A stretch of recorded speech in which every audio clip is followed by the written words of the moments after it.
When my daughter got married, I kept quiet that I'd inherited my late wife's fortune. Good thing I stayed silent because a week later my son-in-law and his entire family showed up with a notary, but her smile disappeared when... I'm glad to have you here. Follow my story until the end and comment the city you're watching from so I can see how far my story has reached. I'm Norman, and I'm 64 years old. Today should have been one of the happiest days of my life, watching my daughter Haley walk down the aisle in the same church where Katie and I exchanged vows 35 years ago. Instead, I sat in that wooden pew with my hands folded, carrying a secret that felt heavier than the grief I'd been shouldering for the past 18 months. Katie had been gone for a year and a half now, and not a day passed without me missing her laugh, her terrible cooking, or the way she'd hum while tending to her roses in our backyard. What I hadn't told anyone, not even Haley, was what Katie had left behind. $8,200,000, hidden away in trusts, investments, and accounts that only I knew about. The morning Katie passed, she had gripped my hand with what little strength she had left and whispered, "Norman, promise me something.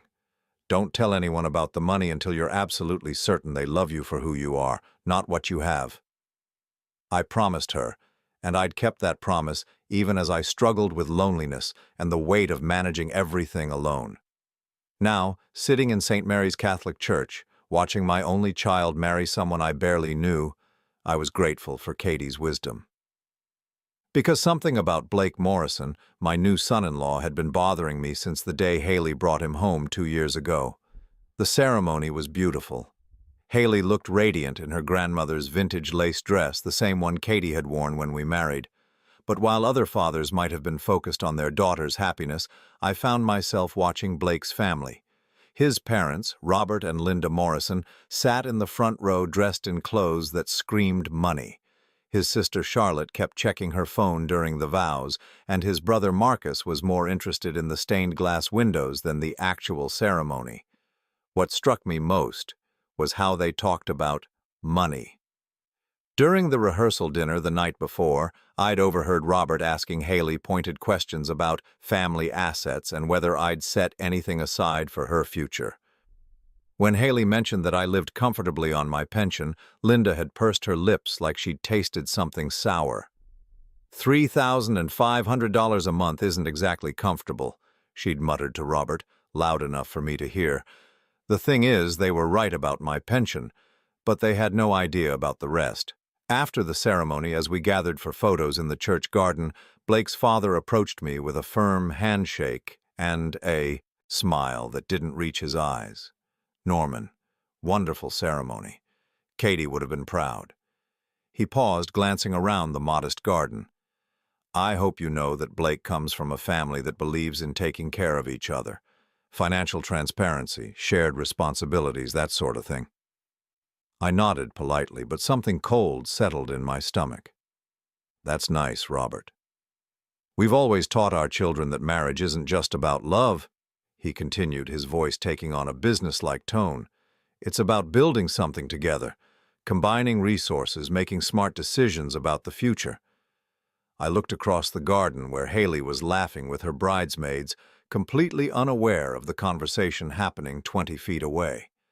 "Haley's happiness is all that matters to me." Robert's smile tightened. Of course. But surely you've thought about how you'll support the young couple as they get started. Blake mentioned you own your home outright and with your military pension." "Blake mentioned that, did he?" "Oh yes, the kids talk. Nothing wrong with that." Robert chuckled, but it sounded forced. "Blake just wants to make sure Haley never has to worry about anything. He's very protective of her." I excused myself and walked over to where Katie's roses still bloomed along the church's eastern wall. She'd helped plant them 15 years ago as part of a beautification project. Now they were in full bloom, their deep red petals catching the afternoon sunlight. "You were right, weren't you?" I whispered to the roses, remembering Katie's final warning. The reception was held at the Morrison family's country club, a sprawling facility with crystal chandeliers and servers in white gloves. Blake had insisted on paying for everything, which had seemed generous at the time. Now I wondered if it was an investment. During dinner, I sat at the family table between Haley and an empty chair that should have been Katie's. The Morrisons dominated the conversation, talking about their real estate investments, their vacation home in Aspen, and their plans to help the young couple get established. "Blake's already looking at houses," Linda announced, cutting her salmon with precise movements. "Nothing too extravagant to start, but something with good bones, a foundation to build on."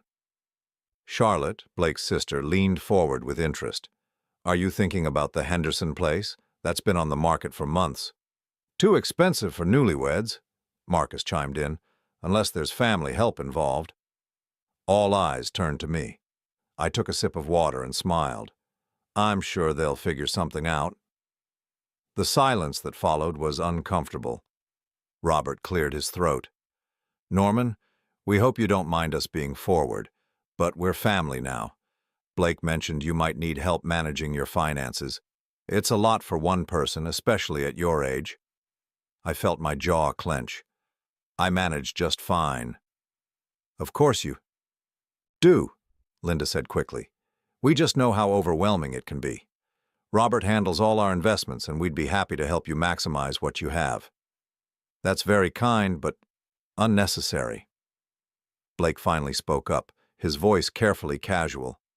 "Dad just means that we want to make sure you're taken care of, Norman. You're family now."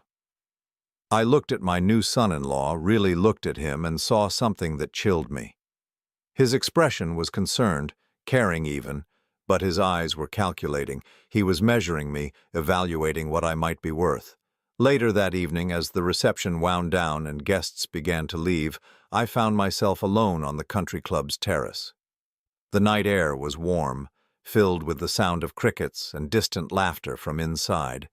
Haley appeared beside me, still radiant in her wedding dress. "Dad, are you okay? You seemed quiet tonight."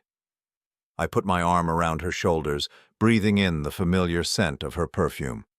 "Just missing your mother." "I miss her too." Haley leaned against me. "Do you think she would have liked Blake?" The question hung in the air. Katie had been an excellent judge of character. She could spot a fake smile from across a room and had an uncanny ability to see through people's motives. "What do you think she would have said?" Haley was quiet for a moment. "She would have said to follow my heart." "And what does your heart tell you?" "That I love him." But there was something uncertain in her voice, a hesitation that hadn't been there 6 months ago. I kissed the top of her head. "Then that's what matters." But as I watched Blake through the terrace doors, laughing with his family while they gestured in our direction, I knew Katie would have seen right through him. She would have noticed how he'd been asking questions about our house, our finances, our future plans. She would have seen the way his family looked at me like I was a puzzle to be solved rather than a person to be welcomed. The worst part was realizing that Blake had probably been planning this conversation for months, maybe even since he'd started dating Haley. The questions, the casual mentions of money, the way he'd positioned himself as someone who could help me manage my affairs. As I drove home that night, past the familiar streets of our neighborhood, I thought about the envelope Katie had sealed and hidden in our bedroom safe before she died. Inside were detailed instructions about the money, about how to protect it and when to reveal it. She'd been sick for months before she passed, but her mind had remained sharp until the end. "Trust is earned, Norman," she'd told me during one of her last lucid days, "and some people will try to earn it for all the wrong reasons." I pulled into our driveway and sat in the car for a few minutes, looking at the house we'd bought 40 years ago, with a VA loan and a prayer. It was modest by today's standards, a 3-bedroom ranch with a small front yard and Katie's beloved rose garden in the back. To most people, it looked like the home of a retired man living on a military pension. They had no idea that the man inside was worth more than all of them combined. As I unlocked the front door and stepped into the quiet hallway, I felt the weight of Katie's secret pressing down on me. Tomorrow would bring new challenges, new tests of the people around me, but tonight I just wanted to remember the feeling of watching my daughter get married, before the reality of what Blake and his family really wanted became impossible to ignore. I walked to the kitchen and made myself a cup of coffee, Sitting at the small round table where Katie and I had shared thousands of meals and conversations, her chair across from me was empty as it had been for 18 months, but I could almost hear her voice. "Watch them carefully, Norman. They'll show you who they really are soon enough." And deep in my heart, I knew she was right. 7 days. That's how long Blake and Haley had been married when the Morrisons showed up at my door with a notary public and a folder full of documents. I was in my workshop in the garage, refinishing an old rocking chair that had belonged to Katie's grandmother when I heard the doorbell ring. The rhythmic sanding motion had become a form of meditation for me since Katie passed. It kept my hands busy and my mind focused on something other than the emptiness in our house. When I opened the front door, I found Robert Morrison standing there in a charcoal business suit, despite it being a Saturday morning. Behind him were Linda, Charlotte, Marcus, and a woman I didn't recognize carrying a leather briefcase. "Norman!" Robert's voice boomed with false cheer. "Hope you don't mind us dropping by. We brought someone we'd like you to meet." I looked past them to see Blake's car in my driveway, but no sign of Haley. "Where's my daughter?" "Oh, she's at home unpacking wedding gifts," Linda said with a dismissive wave. "This is more of a family business matter." The woman with the briefcase stepped forward and extended her hand. "Mr. Holloway, I'm Patricia Hendricks, notary public. The Morrison family has asked me to witness some important documents today." I didn't take her hand. "Documents?" Robert clapped me on the shoulder like we were old friends. "Norman, we need to talk. May we come in?" Every instinct Katie had taught me about reading people was screaming danger, but I stepped aside and let them into my living room. They arranged themselves on my furniture like they were setting up for a business meeting. Patricia placed her briefcase on Katie's coffee table and began removing official-looking papers. "Norman, please sit down," Robert said, gesturing to my own recliner like he was the host. "What we're about to discuss is for your own good." I remained standing. "I think you'd better tell me what this is about." Linda spoke up, her voice taking on the tone someone might use with a confused elderly person. "Norman, we're family now, and family takes care of each other."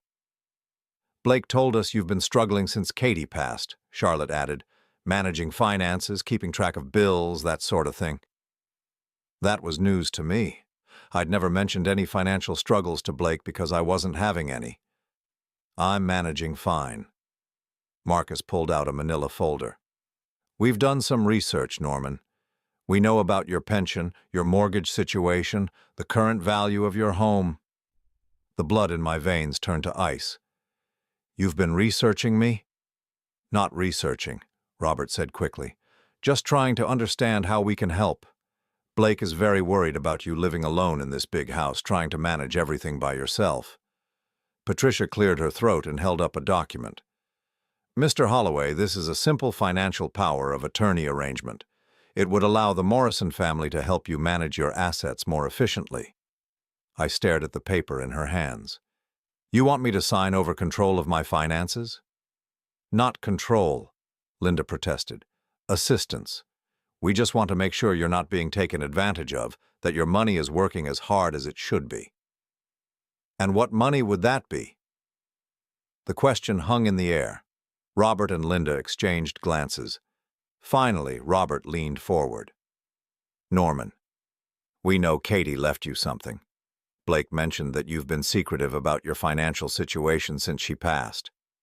"Blake said that?" Charlotte nodded enthusiastically. "He's concerned that you might be hiding assets out of some misplaced sense of pride. But there's no shame in having money, Norman. The shame would be in not managing it properly." I felt a surge of anger so intense it took my breath away. Not at the Morrisons, but at myself, for not seeing this coming. Blake had been pumping my daughter for information about my finances, and I'd been too distracted by grief to notice. "Let me understand this correctly," I said slowly. "You've researched my financial situation, discussed my private affairs with Blake, and now you want me to sign legal documents giving you access to my accounts?" "It's not like that," Marcus said, but his voice lacked conviction. Then what is it like? Patricia opened her briefcase wider and pulled out more papers. Mr. Holloway, we've also prepared some estate planning documents. Given your age and recent loss, it's important to make sure Haley and Blake are protected. Protected from what? From taxes, from probate, from any number of complications that could arise, Robert explained. These documents would establish a family trust with Blake as the primary trustee. The room started to spin. They weren't just asking for access to my money, they wanted to control it, manage it, and ultimately inherit it. And they were using my daughter's marriage as leverage. I walked to the window that overlooked Katie's rose garden. The flowers were in full bloom, just like they had been at Haley's wedding a week ago. Katie used to say that roses were good judges of character because they only bloomed for people who truly cared for them. How long have you been planning this? I asked without turning around. Planning what? Linda's voice was defensive. This, the research, the documents, the whole intervention. Silence filled the room. Finally, Robert spoke. Norman, we're trying to help you. I turned back to face them. By taking control of my money? By protecting it, Charlotte said. Blake told us you've been making some questionable financial decisions lately, spending money on unnecessary things, getting confused about bills. Another lie. I'd never been more financially organized in my life. Katie's death had actually forced me to become more disciplined about managing our affairs. What unnecessary things? Marcus pulled out a small notebook. Blake mentioned you spent $1,500 on some kind of memorial garden project last month. I had to grip the back of my recliner to steady myself. The memorial garden had been my way of honoring Katie's memory at the church where we were married. I'd donated money to expand the rose garden where she'd volunteered for 15 years. That was a charitable donation. See, Linda said triumphantly, that's exactly what we're talking about. $1,500 is a lot of money for someone on a fixed income. And Blake told you about this donation? He's worried about you, Norman, Robert said. He sees you making these emotional decisions with money you can't afford to lose. The manipulation was so sophisticated, so carefully planned, that I almost admired their thoroughness. They'd positioned themselves as concerned family members trying to protect a grieving widower from his own poor judgment. And they'd used my daughter's new husband to gather intelligence about my financial situation. Patricia cleared her throat again. Mr. Holloway, these documents just need your signature. We can have everything finalized today. I looked at each of them in turn. Robert, with his expensive suit and practiced smile, Linda, with her perfectly styled hair and calculating eyes, Charlotte and Marcus, both young and hungry, already spending money that didn't belong to them, and Patricia, a professional who'd been hired to legitimize what was essentially a sophisticated con game. Where's Blake? I asked. He thought it would be better if we handled this as a family, Robert said. Without Haley? She gets emotional about money matters, Linda explained. We thought it would be easier to present her with a completed plan. That's when I understood the full scope of their operation. They weren't just after my money. They were systematically isolating me from my daughter, using Blake as an inside source and positioning themselves as my new family protectors. I walked over to where Patricia sat with her documents spread across Katie's coffee table. These papers would give Blake access to all my accounts? As trustee, yes, but only to manage them more effectively. And if I refuse? Robert's mask slipped slightly. Norman, we're trying to do this the easy way. But if you're not competent to manage your own affairs... The threat was implicit but clear. If I didn't cooperate, they'd find other ways to get what they wanted. They might even try to have me declared incompetent. I thought about Katie's envelope hidden in our bedroom safe. Inside were not just her instructions about the money, but also her concerns about the kind of people who might try to take advantage of me after she was gone. She'd been worried about scam artists and financial predators, but she'd never imagined they might come from within our own family. I need to think about this, I said finally. There's nothing to think about, Marcus said impatiently. We're offering to help you, not hurt you. Give me 24 hours. Robert stood up, his friendly demeanor cracking. Norman, we've cleared our schedules to be here today. Patricia has other appointments. We really need to get this resolved now. The pressure was subtle but unmistakable. They wanted to rush me into signing before I had time to think, to seek advice, or to talk to Haley about what was happening. 24 hours, I repeated. Patricia began gathering her papers with obvious disappointment. Mr. Holloway, I should mention that delaying could complicate things legally if there are questions about your capacity to make these decisions. Another threat, wrapped in professional concern. After they left, I sat in my recliner for a long time, staring at Katie's empty chair across from me. The house felt different now, violated somehow.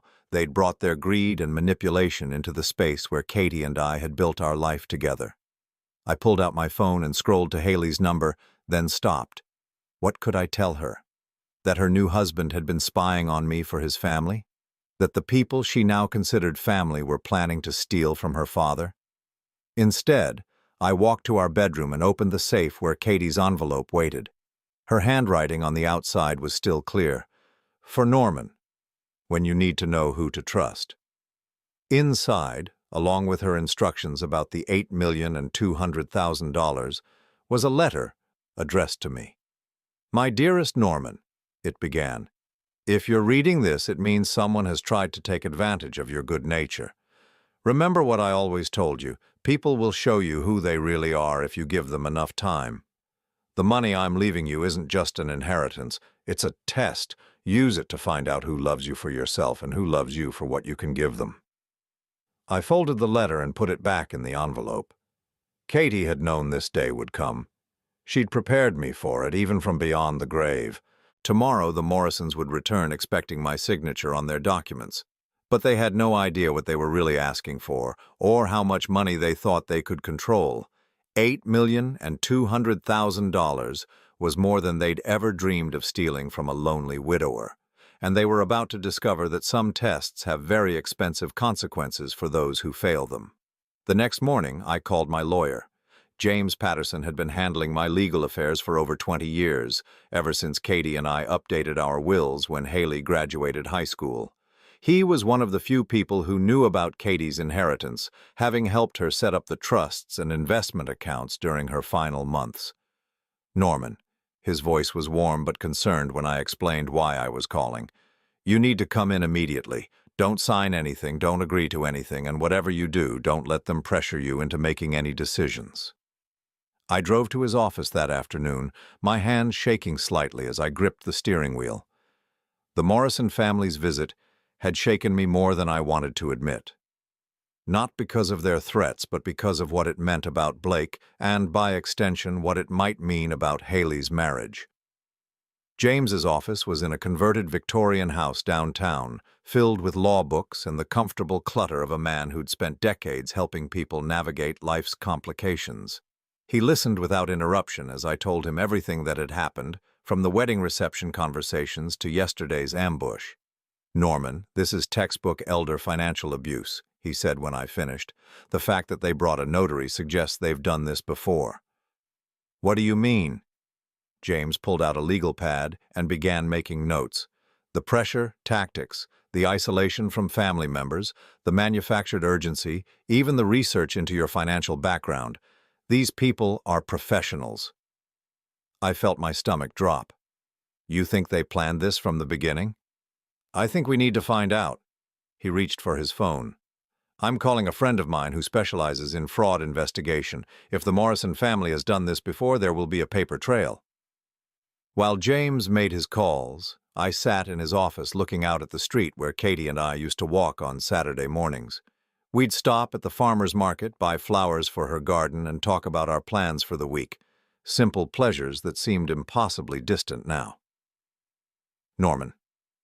James hung up his phone and turned back to me. My investigator friend can have preliminary information by tomorrow, but I want you to do something for me tonight. What? Go home and look through any paperwork Blake might have had access to. Bank statements, insurance documents, anything that might give him information about your financial situation. I drove home with a growing sense of dread. Blake had been to our house dozens of times during his 2-year courtship with Haley. He'd helped me with yard work, fixed a leaky faucet in the kitchen, even helped move some of Katie's belongings to the attic after she passed. I'd thought he was being helpful, but now I wondered what he'd really been doing. At home, I went straight to my home office, a small room off the kitchen where I kept files and paid bills. Everything looked normal at first glance, but as I examined my filing cabinet more carefully, I noticed something troubling. The manila folders were out of order. I'm meticulous about organization, a habit from my military days that Katie used to tease me about. Every document has its place, every file is labeled and arranged alphabetically. But now my bank statements were filed under B instead of the specific bank names, and my insurance papers were mixed in with tax documents. Someone had been through my files and tried to put them back without knowing my system. I pulled out my recent bank statements and spread them on the desk. Everything looked normal until I noticed something that made my blood run cold. There were small pencil marks next to certain deposits and withdrawals. Not obvious marks, just tiny dots and lines that someone might use to remember important information. Blake had been taking notes on my financial transactions. I grabbed my phone and called Haley's cell, but it went straight to voicemail. I tried their landline and Blake answered on the second ring. "Norman, how are you feeling after yesterday's meeting?" The casual way he said it, like we'd discussed the weather instead of them trying to steal my money, made my jaw clench. "Blake, I need to speak with Haley." "She's in the shower. Can I take a message?" "Tell her to call me as soon as possible. It's important." There was a pause. "Is everything okay? You sound upset." "I'm fine. Just have her call me." "Actually, Norman, while I have you on the phone, did you have a chance to review those documents my family brought over?" The question was asked with studied casualness, but I could hear the hunger underneath it. "I'm still thinking about it." "Well, don't take too long. Dad mentioned that delaying could create legal complications." Another veiled threat. I hung up without responding. 20 minutes later, Haley called back. "Dad, Blake said you sounded upset. What's wrong?" I looked around my violated office at the evidence of months of careful surveillance and tried to figure out how to tell my daughter that her husband was a fraud. "Haley, I need you to come over. Alone." "Dad, you're scaring me. What's going on?" "Please, just come over. Don't tell Blake where you're going." She arrived an hour later, still in the yoga clothes she'd been wearing when she called. The moment she walked into the house, I could see the worry in her eyes. "Dad, talk to me. What happened yesterday that has you so upset?" I led her to the kitchen and made coffee, trying to organize my thoughts. "How do you tell your daughter that her marriage might be a lie?" "Haley, how much have you told Blake about our family's finances?" She frowned. "What do you mean?"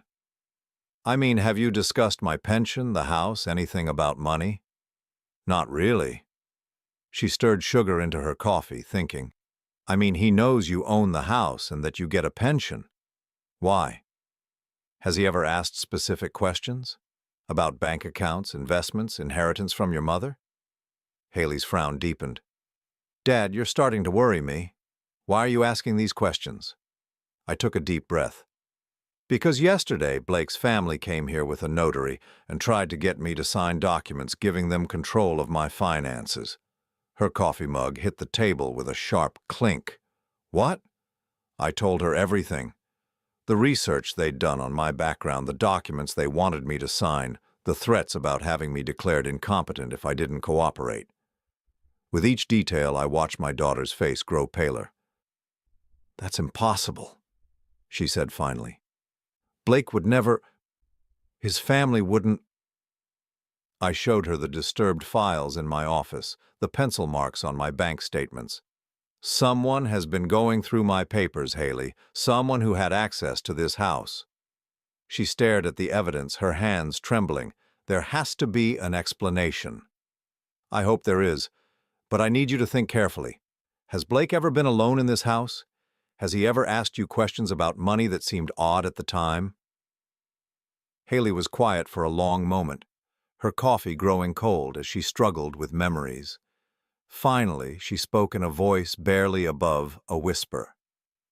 "Last month, when you went to the doctor for your checkup, Blake offered to wait here for the repairman to fix the washing machine." I remembered that day. The appointment had taken longer than expected, and I'd come home to find Blake in the kitchen, claiming the repairman had just left. What else? "A few weeks ago, he asked if you'd ever mentioned having life insurance. He said he was thinking about getting a policy for us and wondered what you recommended." She looked up at me with growing horror. "Dad, I told him about the policy Mom had through her job, the one that paid off the house when she died." Another piece of the puzzle fell into place. Blake knew I owned the house free and clear, which would have made my modest pension seem more significant than it actually was.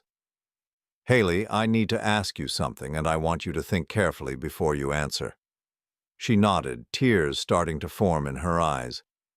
"When did Blake first start talking about marriage?" "About 6 months ago. Why?"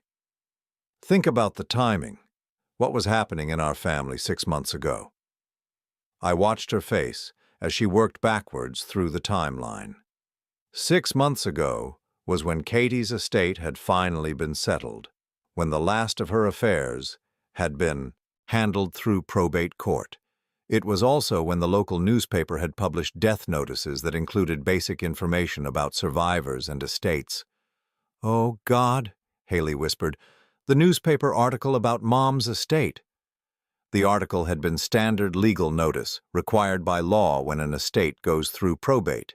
It hadn't mentioned specific amounts, but it had listed me as the surviving spouse and primary beneficiary. Anyone who wanted to research further could have found more detailed information in the public records. "Dad, are you telling me that Blake proposed to me because he thought you had money?" Before I could answer, we heard a car door slam in the driveway.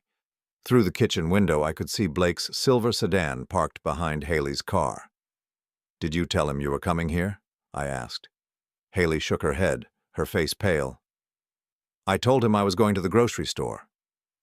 The front door opened without a knock, which struck me as presumptuous. Blake called out, "Haley, your car's here, but you're not answering your phone." We heard his footsteps crossing the living room toward the kitchen. Haley quickly wiped her eyes and tried to compose herself. Blake appeared in the doorway with a smile that didn't reach his eyes. "There you are. I was worried when you didn't come home." His gaze moved between us, taking in the coffee cups and our serious expressions. "Am I interrupting something?" "Just visiting with Dad," Haley said, but her voice was strained. Blake's eyes landed on the bank statement still spread across the kitchen table. For just a moment, his carefully maintained composure slipped, and I saw something cold and calculating in his expression. "Norman, still reviewing those documents?" he asked casually, moving closer to the table. I gathered the papers and put them in a folder. "Just organizing some paperwork." Blake sat down uninvited and looked directly at me. "You know, my family is really hoping we can resolve this quickly. Dad's been making some calls, and apparently there are some time-sensitive issues with estate planning that we should address." "What kind of issues?" "Tax implications, mostly. If you wait too long to set up proper trusts and transfers, the IRS gets involved." Blake's voice was smooth, professional, like he'd rehearsed this conversation. "Dad's accountant says there could be penalties for delayed reporting of inherited assets." I felt my anger building. "Blake, I think there's been a misunderstanding about my financial situation." "What kind of misunderstanding?" Haley was watching both of us with growing concern, clearly sensing the tension but not understanding its source. "The kind where you assume I have more money than I actually do." Blake's smile tightened slightly. "Norman, we're not assuming anything. We're just trying to help family make smart financial decisions. And if I don't want your help?" The mask slipped again, just for a second. "Well, that would be unfortunate, especially for Haley's future security." The threat was subtle but unmistakable. If I didn't cooperate, there would be consequences for my daughter. "Blake," Haley said quietly, "maybe we should go home and let Dad think about this." "Actually, sweetheart, I think we should stay and work this out." Blake reached across the table and put his hand over mine. Norman, you're family now. We just want what's best for everyone. I pulled my hand away and stood up. I think you should leave. Blake remained seated, his expression hardening. Norman, I don't think you understand the gravity of this situation. My family has invested considerable time and resources in trying to help you. We've cleared our schedules, hired professionals, done research. We expect a certain level of cooperation. Cooperation? Is that what you call trying to steal someone's money? Haley gasped. Dad! Blake stood up slowly, his friendly demeanor completely gone now. That's a very serious accusation, Norman. It's a very serious crime, Blake. We stared at each other across my kitchen table.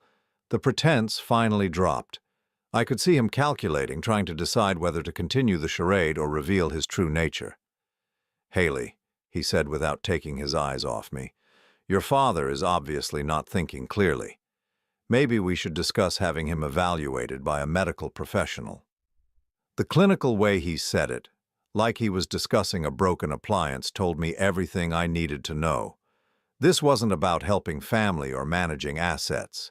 This was about removing any obstacle between Blake Morrison and $8,200,000 that he had no idea even existed. But I was done being his victim. Tomorrow I would start fighting back, and Blake Morrison had no idea what he was really fighting for. The phone call came at 6 in the morning, 2 days after Blake had threatened to have me declared incompetent. Dad? Haley's voice was small, broken. Can you come get me? I was out of bed and reaching for my clothes before she finished the sentence. Where are you? At the Marriott downtown, room 214. I drove through the empty streets with my heart pounding, wondering what had happened to put my daughter in a hotel room at dawn. When she opened the door, I barely recognized her. Her face was puffy from crying, her hair was disheveled, and she was wearing the same clothes she'd had on when Blake had confronted me in my kitchen 2 days earlier. Haley, what happened? She fell into my arms and started sobbing. You were right, Dad. You were right about everything. I held her while she cried, remembering all the times I'd comforted her as a child. When she scraped her knee learning to ride a bike, when her high school boyfriend broke her heart, when Katie got sick and we had to explain that Mommy wasn't going to get better. But this was different. This was the kind of heartbreak that changes a person forever. When her tears finally slowed, I helped her sit on the edge of the hotel bed. Tell me what happened. Haley wiped her nose with a tissue and took a shaky breath. After you accused Blake of trying to steal from you, I couldn't stop thinking about it. All the way home, I kept remembering things that didn't make sense at the time. She told me about the conversations she'd overheard between Blake and his family, how they'd discussed the old man's situation when they thought she wasn't listening, how Blake had asked detailed questions about Katie's death, about probate court, about whether I'd received any unexpected inheritance. I thought he was just being thoughtful, trying to understand what you were going through, she said. But yesterday morning, I found something. She pulled a manila folder from her overnight bag. Blake left this on his desk at home. I wasn't snooping, I was just looking for a phone number, but when I saw your name on the tab, I opened it. Inside the folder was everything I'd feared and more. Copies of public records about Katie's probate case, printed internet searches about elder financial abuse and incompetency proceedings, a handwritten timeline that started with target identified and ended with estate transfer complete. But the worst part was a photograph of me taken from inside my own house, apparently shot through the kitchen window while I was making coffee. They've been watching you, Dad, planning this for months. I studied the timeline more carefully. The target identified date was 3 weeks after Katie's death notice appeared in the newspaper. The entire courtship, the proposal, the wedding, it had all been a calculated operation designed to get close to me and my money. Haley, I'm so sorry. Don't apologize to me. I should have seen it. She pulled out more papers. Look at this. It was a detailed financial profile with my name at the top. bank account numbers, estimated asset values, even the color and model of my car. At the bottom was a note in Blake's handwriting. Conservative estimate, $2 million plus house value. Actual amount likely higher based on wife's pharmaceutical company pension. They'd done their homework.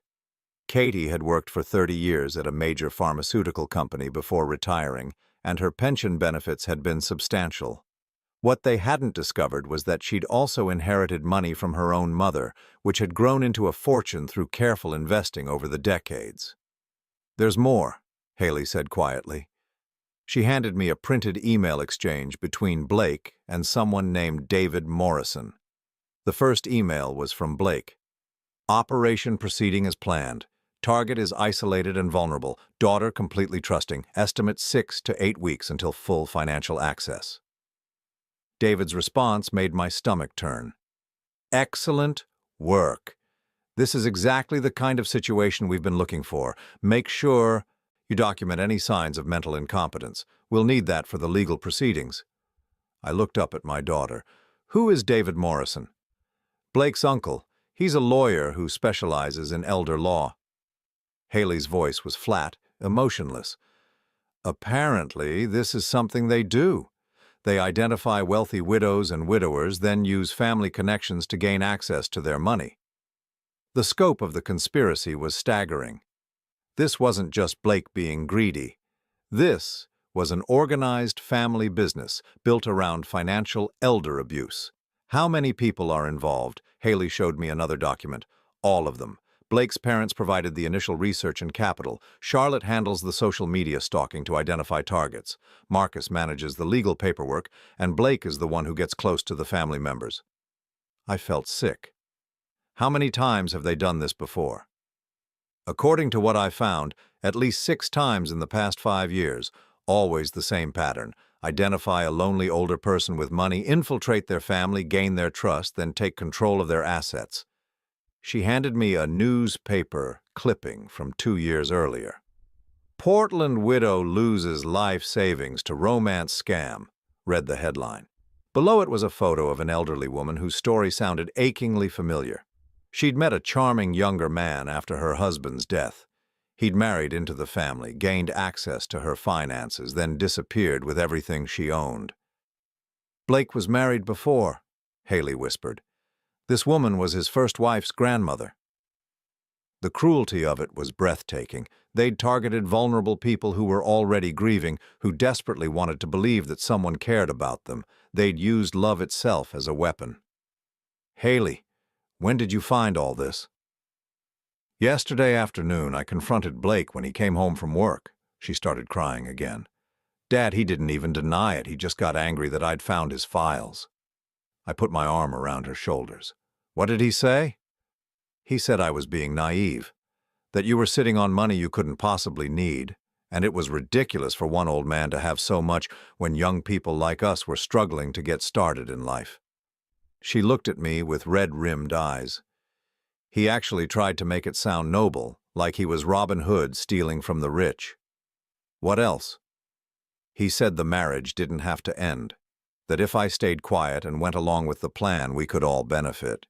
He promised me that you'd be taken care of, that his family would make sure you had everything you needed." The lie was so outrageous, it was almost impressive. Based on the documents she'd shown me, the Morrison family had never taken care of anyone except themselves. When I told him I was going to warn you, he said I was making the biggest mistake of my life, that his family had ways of dealing with people who didn't cooperate. I felt a chill run down my spine. "He threatened you?"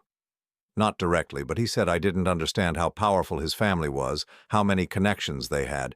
He said if I tried to interfere with their business, I'd regret it." Looking at my daughter sitting in this anonymous hotel room, her marriage destroyed and her trust shattered, I felt an anger unlike anything I'd ever experienced. The Morrison family had stolen more than money from their victims. They'd stolen peace of mind, family relationships, and faith in human decency. "Dad, I'm scared. What if they try to hurt you?" "They won't hurt me, sweetheart." "How can you be so sure?" I thought about Katie's envelope, still hidden in our bedroom safe. about the $8,200,000 that the Morrison family thought they were stealing, when in reality, they were walking into a trap that had been set 18 months ago. Because they don't know who they're really dealing with. Haley studied my face.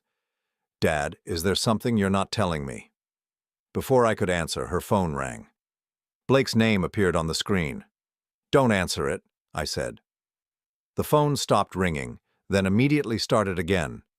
He's been calling all night, Haley said, leaving voicemails, sending texts. Some of them are apologetic, some of them are angry. What do they say? She played one of the voicemails on speaker.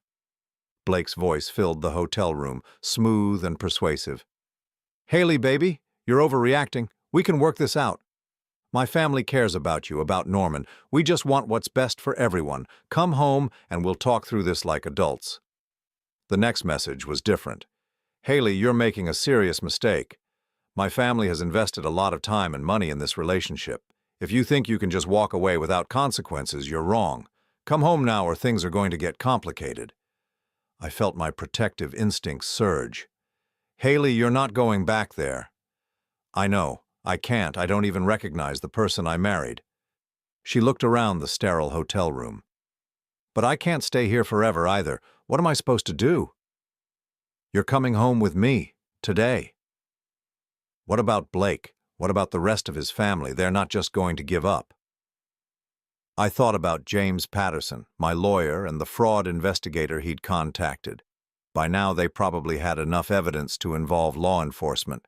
But I also thought about Katie's final gift to me and the opportunity it presented. Let me worry about the Morrison family, I said. Dad, you don't understand how dangerous they are. These aren't just greedy relatives. They're criminals who've done this before. She was right. But what she didn't know was that this time they'd chosen the wrong target. For 18 months I'd been nothing more than a lonely widower living on a modest pension. But Katie had left me something more valuable than money. She'd left me the tools I needed to protect myself and my daughter from exactly this kind of predator. Haley, I need you to trust me. Can you do that? She nodded, wiping her eyes. What do you want me to do? Pack your things. We're going home and we're going to end this. As we drove back to my house, I thought about the phone call I would need to make to James Patterson, about the evidence Haley had collected, about the trap that Katie had helped me set without even knowing it. The Morrison family thought they were hunting a helpless old man, but they were about to discover that sometimes the prey is more dangerous than the predator, and sometimes justice comes with a price tag of $8,200,000. The Morrison family's response to Haley leaving was swift and vicious. It started with phone calls, not just to my house, but to my neighbors, to the church where Katie and I had been members for 20 years, even to the grocery store where I'd shopped for decades. Robert Morrison introduced himself as my concerned son-in-law and explained that I was suffering from dementia and making dangerous financial decisions. Mrs. Henderson from next door knocked on my door Tuesday morning with tears in her eyes. Norman, that nice young man who married Haley, called me. He said you've been confused lately, forgetting to pay bills, getting lost driving. She touched my arm gently. Honey, if you need help, you know Harold and I are here for you. I thanked her and assured her that I was fine, but I could see the doubt in her eyes.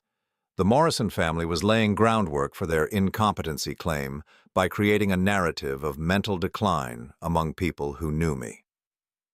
The legal pressure came next. Wednesday afternoon, a process server arrived at my door with a thick envelope. Inside were documents from Morrison and Associates, Blake's Uncle David's law firm. They were petitioning the court for an emergency guardianship hearing, claiming that I was a vulnerable adult in need of protection due to cognitive decline and financial mismanagement. Attached were sworn statements from Blake and his parents detailing my supposed mental lapses. According to their version of events, I'd become confused and paranoid since Katie's death. I'd made bizarre accusations about their attempts to help me. I'd been seen wandering around my neighborhood at odd hours, talking to myself. All lies, but presented with professional legal language that made them sound credible. The most damning document was a psychological evaluation report that Blake claimed to have commissioned out of concern for his wife's father. The report, signed by a Dr. Patricia Welsh, concluded that I showed significant signs of paranoid ideation and financial decision-making impairment consistent with early-stage dementia. I'd never met Dr. Patricia Welsh. "James," I said when I called my lawyer, "they've fabricated a psychological evaluation." "That's a felony," he replied grimly. "We need to document everything. Don't respond to any of their communications. Don't sign anything. And whatever you do, don't let them bait you into any kind of confrontation." But the Morrison family wasn't done escalating. Thursday morning, I found Haley sitting at my kitchen table with tears streaming down her face, staring at her laptop screen. "Dad, they've created a GoFundMe page." I looked over her shoulder at the computer. There was a photo of me from Haley's wedding, smiling and looking perfectly normal. Below it was a heartbreaking story about a widowed veteran struggling with dementia while his greedy daughter tried to steal his money. The page claimed that Blake and his family were trying to protect me from financial abuse by my own daughter and needed funds to pay for legal fees to save me from exploitation. In less than 24 hours, they'd raised over $3,000 from strangers who believed they were helping a vulnerable old man. "Dad, people are sharing this on social media. Some of them know me from high school. They're calling me terrible names, saying I'm a monster for stealing from my own father." I put my arms around her as she sobbed. The Morrison family's strategy was becoming clear. They weren't just trying to steal my money. They were systematically destroying both of our reputations to make their version of events seem credible. "There's more," Haley whispered. "Blake filed for a legal separation. He's claiming that I've been psychologically abusive, that I've turned against him to help you hide money that rightfully belongs to both of us as a married couple." The cruelty was breathtaking. They were using the legal system as a weapon, filing multiple lawsuits designed to overwhelm us with legal fees and court appearances, while they positioned themselves as the reasonable parties trying to protect everyone's interests. That afternoon, James Patterson called with more bad news. "Norman, they've filed an emergency motion asking the court to freeze all your assets pending the guardianship hearing. They're claiming you might try to hide or transfer money to avoid their legitimate claims." "Can they do that?" "If the judge believes you're incompetent, yes. The hearing is scheduled for Monday morning. We have 4 days to build a defense." Friday brought a new horror. 2 police officers appeared at my door with a welfare check request. "Mr. Holloway, we received a call from your family members expressing concern about your well-being. They said you've been making threats against them and behaving erratically." The officers were professional and polite, but I could see them evaluating my mental state as we talked. They asked questions about my daily routine, whether I was taking any medications, whether I felt safe in my own home. "Sir, your son-in-law mentioned that you've been having paranoid thoughts about people trying to steal from you. Is that accurate?" I showed them the legal documents the Morrison family had filed, explaining the actual situation, but I could see doubt in their eyes. To them, it probably looked like a sad family dispute involving an elderly man who might not be thinking clearly. After they left, I called James again. "This is psychological warfare," I told him. "They're attacking from every angle, trying to make me look unstable." "It's also illegal," James said. "Filing false police reports, creating fraudulent psychological evaluations, defamation through social media. We have grounds for criminal charges." "How long will that take?" "Months, maybe years, and in the meantime they could succeed in having you declared incompetent." That's when I realized that traditional legal channels might not be enough. The Morrison family was playing a sophisticated game, using the system's bias toward protecting vulnerable adults against me. They were betting that a judge would rather err on the side of caution than risk leaving an incompetent elderly man in control of his own finances. Saturday morning, I made a decision that Katie would have understood. I called Haley into my office and pulled out the envelope she'd never seen before. "Sweetheart, it's time you knew the truth about your mother's inheritance." Haley frowned. Dad, I know about Mom's life insurance policy. It paid off the house. That's not what I'm talking about. I opened the envelope and showed her Katie's letter, the investment statements, the trust documents. As she read through everything, her face went through a series of expressions: confusion, shock, disbelief, and finally understanding. $8,200,000, she whispered. Your mother was a very smart woman. She invested her inheritance from her mother, lived below her means, and spent 30 years building a fortune that nobody knew about. Haley looked up at me with wide eyes. Dad, if Blake had known about this, he would have killed us both, I said simply. The truth hung in the air between us. The Morrison family thought they were stealing a few $100,000 from a lonely widower. They had no idea they'd stumbled onto a fortune that dwarfed anything they'd stolen before. What are we going to do? Haley asked. I thought about Katie's final instructions, about the tests she'd wanted me to apply to determine who could be trusted. The Morrison family had failed that test spectacularly. We're going to give them exactly what they want, I said. What do you mean? Monday morning, at the guardianship hearing, I'm going to let them win. Haley stared at me like I'd lost my mind. Dad, if they get guardianship, they'll control everything. They'll control what they think is everything. I smiled for the first time in days. But they have no idea what they're really asking for. That weekend, James Patterson and I worked out the details of what would become the most expensive lesson in greed that the Morrison family would ever receive. By Monday morning, I was ready.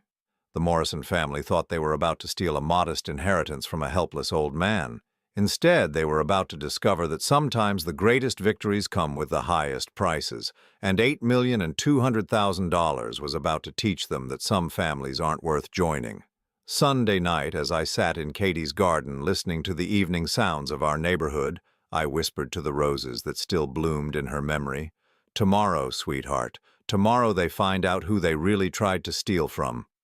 The roses seemed to nod in the gentle breeze, as if Katie herself was giving her approval for what was about to happen. Justice, it turned out, had been waiting 18 months for the right moment to strike, and that moment was less than 12 hours away. The courtroom was exactly what I'd expected. Dark wood paneling, fluorescent lights that made everyone look sickly, and the kind of institutional atmosphere that was designed to intimidate rather than comfort. Judge Margaret Chen presided from behind an imposing bench, reviewing the stack of documents that the Morrison family's lawyer had filed. David Morrison, Blake's uncle, sat at the plaintiff's table with his clients arranged around him like a well-rehearsed ensemble cast. Blake wore a conservative suit and an expression of concerned responsibility. His parents flanked him, looking like the kind of upstanding citizens who would never take advantage of anyone. At the defendant's table, James Patterson and I sat quietly while the Morrison family presented their case for why I should be declared incompetent and placed under their guardianship. David Morrison was good at his job. He painted a picture of a grieving widower who'd lost his grip on reality after his wife's death. He presented the fabricated psychological evaluation as evidence of my mental decline.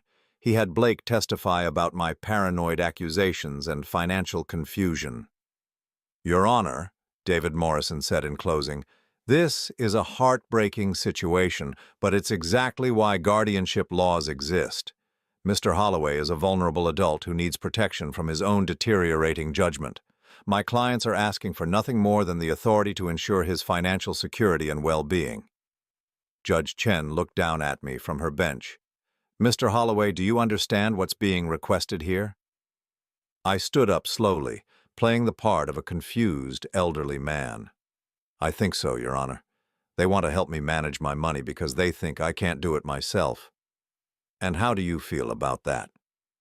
I glanced at Haley, who was sitting in the gallery behind me.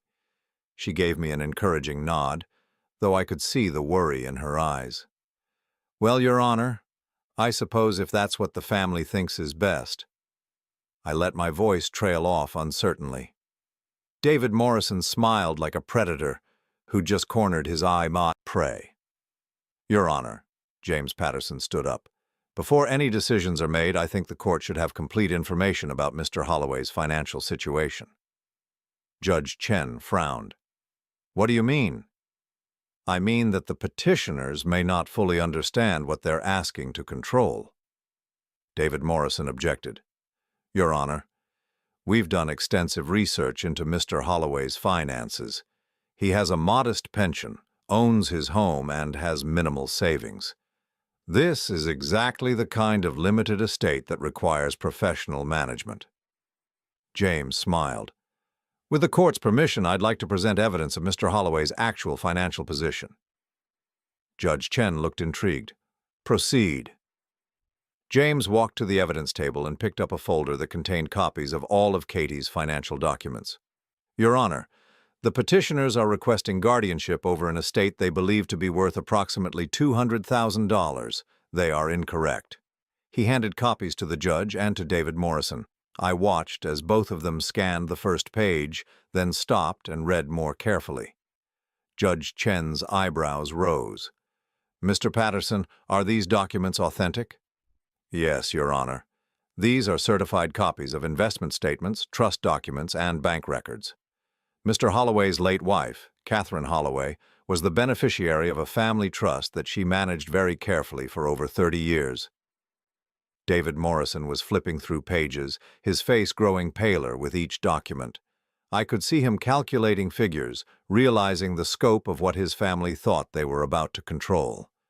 Your Honor, James continued, the estate in question is worth $8,200,000. The silence in the courtroom was deafening. Blake's mouth actually fell open. His parents looked like they'd been struck by lightning.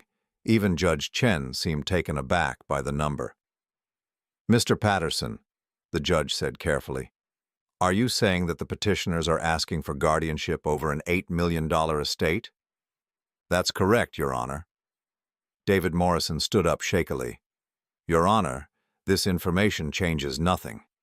Regardless of the estate's size, our concern is Mr. Holloway's mental competence.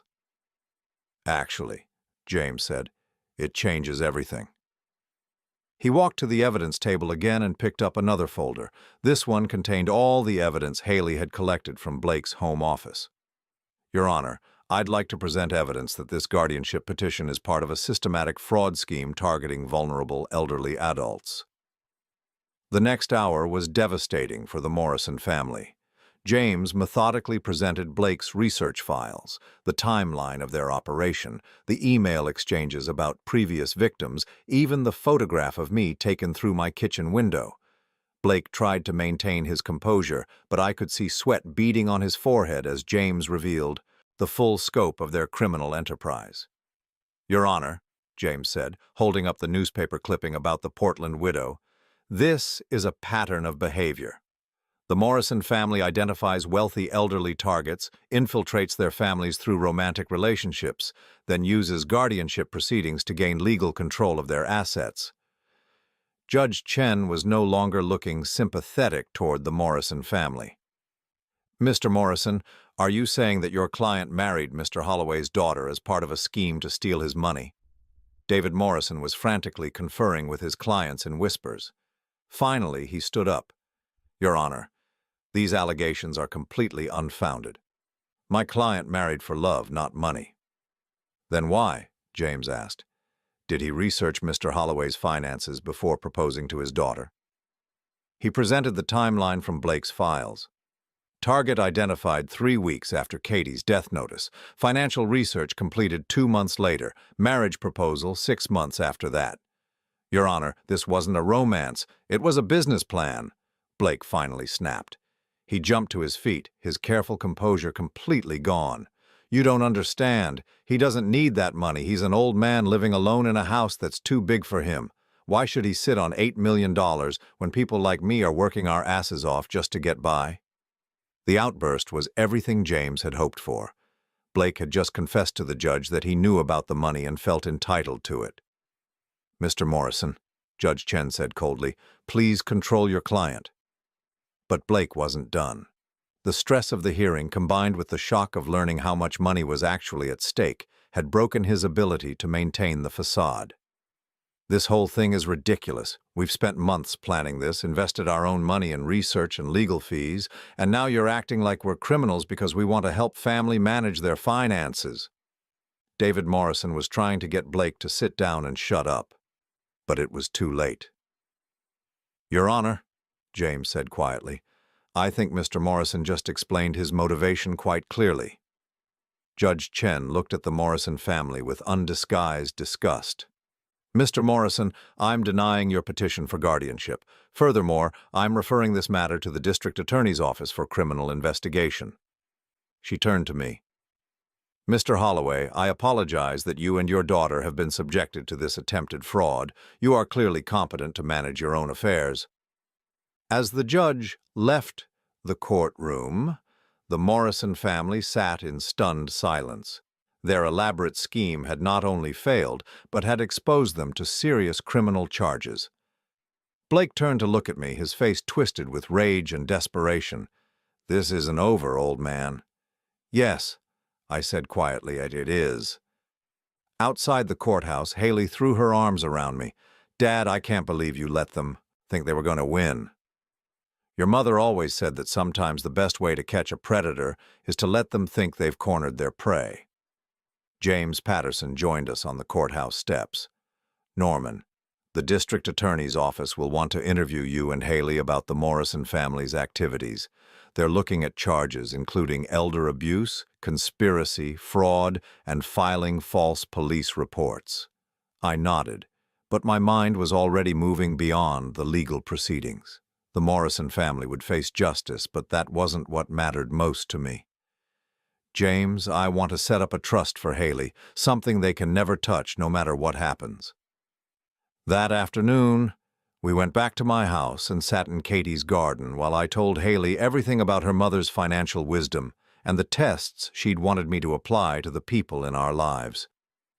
"She knew something like this might happen?" Haley asked. "Your mother was a very good judge of character. She always said that money reveals people's true nature." "The Morrison family certainly proved that." I looked at the roses Katie had planted, still blooming faithfully despite everything that had happened. "The most important thing your mother taught me was that family isn't about blood or marriage certificates. It's about the people who stand by you when everything falls apart." Haley leaned against my shoulder the way she had when she was little. "I'm sorry I didn't see through Blake sooner. You saw through him when it mattered. That's what saved us both." 6 months later, Blake Morrison was sentenced to 5 years in federal prison for elder fraud and conspiracy.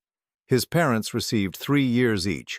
Charlotte and Marcus, who had cooperated with investigators, received probation and community service. The Morrison family's other victims, identified through the evidence Haley had found, finally got their day in court. Some of them recovered portions of what had been stolen from them. As for me, I used part of Katie's inheritance to establish a foundation that helps elderly victims of financial fraud. The rest went into a trust that will eventually provide Haley and her future children with security and independence. The house is quieter now, with just me and Katie's roses for company. But it's a peaceful quiet, not the lonely silence I'd lived with after she first passed away. Sometimes in the evenings I sit in the garden and tell Katie about my day, about the foundation's work, about Haley's new job at a nonprofit organization, about the small victories we've achieved against the predators who target vulnerable people. And sometimes when the wind moves through her roses just right, I could swear I hear her laughing. "You did good, Norman," the wind seems to whisper. "You protected our girl and you made them pay for underestimating us." The Morrison family had been wrong about many things. They'd been wrong about my mental competence. They'd been wrong about my willingness to fight back. They'd been wrong about the size of the fortune they were trying to steal. But their biggest mistake had been